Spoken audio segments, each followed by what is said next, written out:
I'm doing a Jeffrey Robertson here. In your opinion, where would India be today if the British did not step into India? Oh, there's a lot there. It'll take the rest of the program to answer. I'll try and touch on it. But this is almost like the American saying to the widow of the American president, apart from that, Mrs. Lincoln, how did you enjoy the play?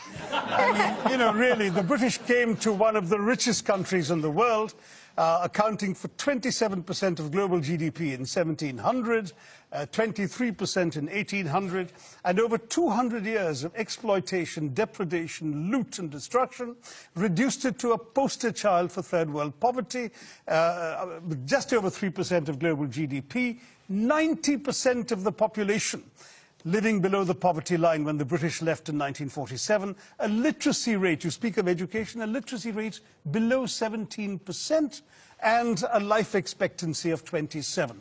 The growth rate of British India from 1900 to 1947 was 0.001%. That's what they were doing while draining the country of taxes and resources.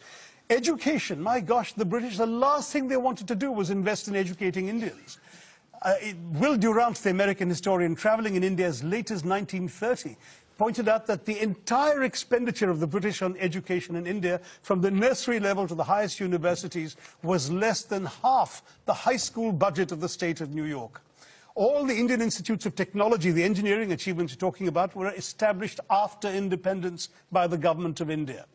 There is simply no comparison between the accomplishments of India rising from the ashes the British left us in and what was done in 200 years. I've given many figures. Just take one example, the textile industry, because India was a huge exporter of For 2,000 years, it was the world's leading exporter. What happened? In fact, in the Roman Empire, there are debates recorded by Pliny the Elder of Roman senators complaining about the amount of the Roman Empire's gold that was being sent off to India because of the tastes of Roman women for Indian muslins, linens, and cottons. Was it just modernism, the Industrial Revolution, that destroyed it, or was it something else? No, that's the excuse that apologists like to make, that, you know, oh, it's not our fault, you just missed the bus for the Industrial Revolution. Well, we missed the bus because you threw us under its wheels, is what I tell the Brits. I mean, the fact is, in the name of free trade, the British came in and destroyed the free trade that had made India a leading exporter of textiles. The British soldiers smashed the looms so people couldn't practice their craft. They imposed punitive duties and taxes on the export of Indian textiles while lifting duties on the import of British cloth. And they achieved a captive market at the point of a gun.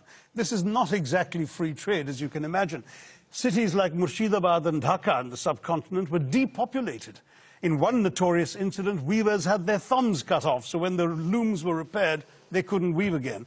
Textiles were systematically destroyed as an industry by the British. And that's only one example of many. Well, I'm going to quickly go back to, and I'm just wondering, have young Brits come to terms with their colonial past? No, we haven't at all. Young Brits of every class have no idea about our colonial past, and that is being deliberately done.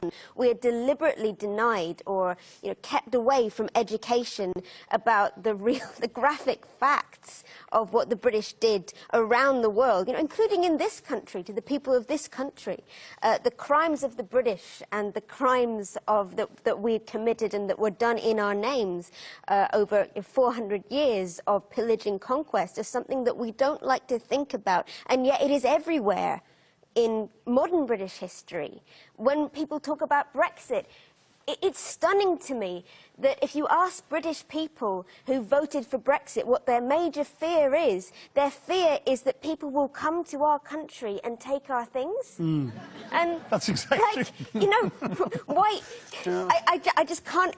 It doesn't compute, but we don't know this history. You know, I took history in British schools up to the age of 18, and I got a pretty good grade. And most You never learned a line of colonial history, did you? Well, almost everything that you have just said, I learned from your book. I'm going to throw quickly back to Shashi, because you know, one of the great heroes of the Second World War, in fact of the 20th century, Winston Churchill, you've basically accused him in your book of complicity in a famine that killed 4 million Bengalis. Rightly so. 4.3. I mean, Churchill personally took the decisions that actually not only plunged Bengal into starvation, but had the British actually purchase grain that the Bengalis could barely afford to buy in order to ship it to Europe, not to aid the war effort, as his defenders claim, but to boost the buffer stocks in the event of a future possible invasion of Greece and Yugoslavia. People started dying, and Churchill said, well, it's all their fault anyway for breeding like rabbits. He said, I hate the Indians. They're a beastly people with a beastly religion.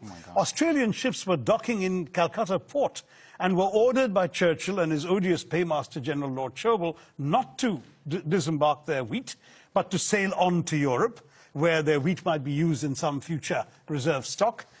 On top of that, when conscience-stricken British officials... Yes, I was going to say, did Churchill know people would die? Yes, conscience-stricken British officials are constantly sending memoranda to the Prime Minister personally, because it was his decision, saying that people were dying literally on the streets, and all Churchill could bring himself to do was write peevishly on the side of the file, why hasn't Gandhi died yet? Wow. And this is the man the British want us to hail as an apostle of freedom and democracy, when he has as much blood on his hands as some of the worst genocidal dictators of the 20th century.